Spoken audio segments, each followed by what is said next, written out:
Good morning student.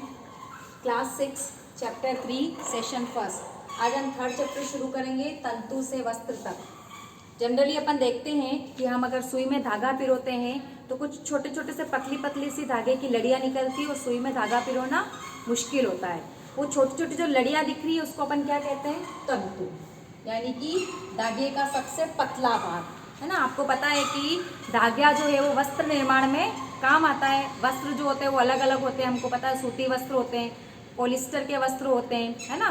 Cotton यानी कि सूती, पॉलिस्टर यानी कि जो आपके सिंथेटिक रेशो से बनने वाले जो वस्त्र होते हैं वो आपके सिंथेटिक होते हैं। आपने सिल्क का नाम सुना होगा, मम्मी वगैरह सिल्क की साड़ियाँ पहनती है। तो अलग अलग प्रकार के वस्त्रों का निर्माण अलग अलग प्रकार के तंतुओं से होता है। आज अपन इस चैप्टर में सबसे पहले तंतुओं के प्रकार और नेक्स्ट सेशन में अपन किस प्रकार तंतुओं से वस्त्र का निर्माण होता है उसके बारे में डिस्कस करेंगे।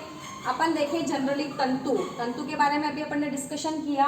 हम जनरली एक कपड़ा लें और उसको सबसे ढीले तंतु को अगर खींचे या उसको बहुत बारीकी से देखें तो अपने को इस प्रकार की यानी कि नेट लाइक स्ट्रक्चर, जाली के समान संरचना दिखाई देती है।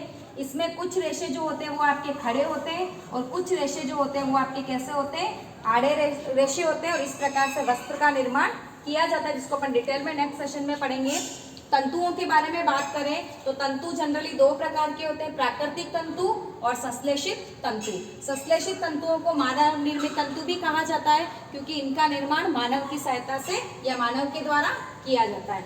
प्राकृतिक तंतु दो प्रकार के होते हैं, पादप और जांतव। इसको जंतु तंतु भी कहा जाता है, जांतव रेशे भी कहा जाता है। पादप रेशों का एग्जाम्पल है आपके रुई और जूट, और जांतव रेशों का एग्जाम्पल है रेशम और ऊन। संश्लेषित रेशों में अपन देखेंगे नाइलॉन, पॉलिएस्टर, एक्रिलिक। यहाँ पे अपन इस चीज को डिटेल में पढ़ेंगे और ये आपके नेक्स्ट क्लास में आएगा, इसलिए केवल अपने को संश्लेषित रेशों की परिभाषा और इसके एग्जाम्पल अपने को आने चाहिए। Nylon, polyester, acrylic. नायलॉन के बारे में देखें, रेयन भी संश्लेषित रेशा है, लेकिन क्वेश्चन आता है कि पूर्ण मानव निर्मित संश्लेषित प्रथम रेशा कौन सा है? तो वहां पे अपन क्या लिखेंगे? नायलॉन, जिसके मोजे या जुराबें बनाई जाती है।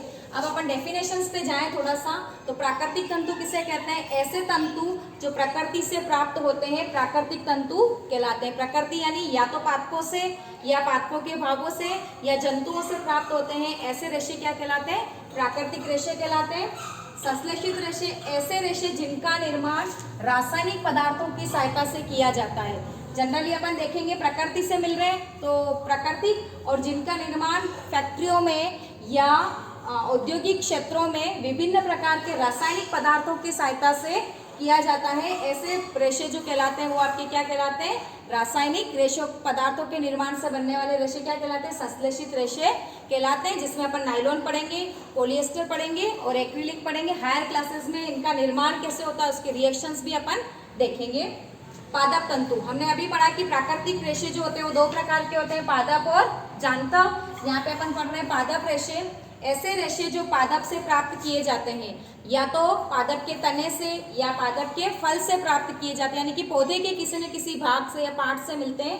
ऐसे रेशे क्या कहलाते हैं? आपके पादप रेशे कहलाते हैं। एग्जाम्पल देखें तो कपास पादप के फल से रुई बनती है।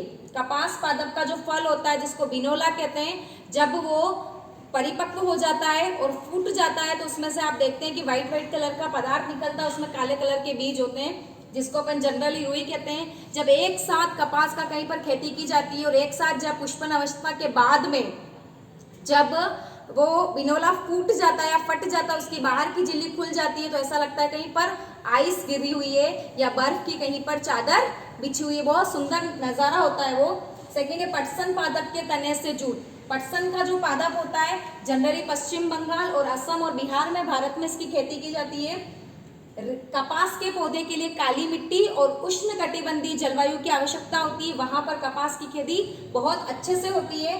और पटसन पादप के लिए जनरली हम देखते हैं कि पटसन पादप जो होता है जब इसकी पुष्पन अवस्था प्रारंभ होती है उस समय इसकी कटाई कर दी जाती है। इसके तने जो होते हैं उसको कुछ समय तक पानी में डुबो कर रखते हैं, जब वो अच्छी तरह से गल जाते हैं तो उसके ऊपर से रेशे या जूट को अलग कर दिया जाता है।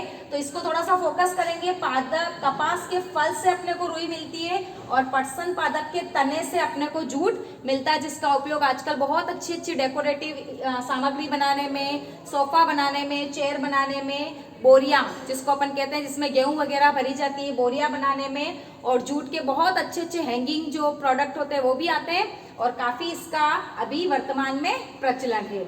कपास तो आपको पता है खादी, जिसके अपन काफी अभी चल रहा है कि आप स्वनिर्मित स्वदेशी पहनो, उसमें अपन सूती वस्त्र या खादी वस्त्र का उपयोग करते हैं।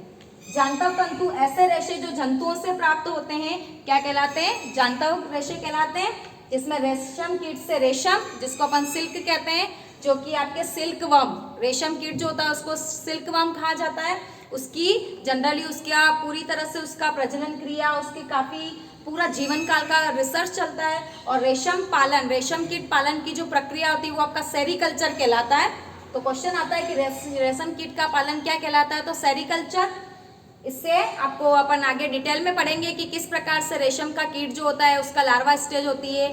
जब वो लार्वा स्टेज में होता है तो वो अपने चारों ओर उसके अंदर जो लार ग्रंथियां, जिसको अपन रेशम ग्रंथियां भी कहते हैं, वो किस तरह से बाहर उस चीज को सिक्रेट करता है। जब वो वायु के संपर्क में आती है तो थोड़ी सी कड़ी हो जाती है और वो अपने आप को एक आठ संरचना बनाता है इस तरह से आठ की, और वो कोकुन बनता है। और उस कोकुन निर्माण की प्रक्रिया के पश्चात जब उसको गर्म जगह या सूर्य के प्रकाश में या किसी गर्म खोलते हुए पानी में डाला जाता है तो रेशम के फाइबर जो अलग हो जाते हैं और उसको रीलिंग की प्रक्रिया के द्वारा लपेटा जाता है।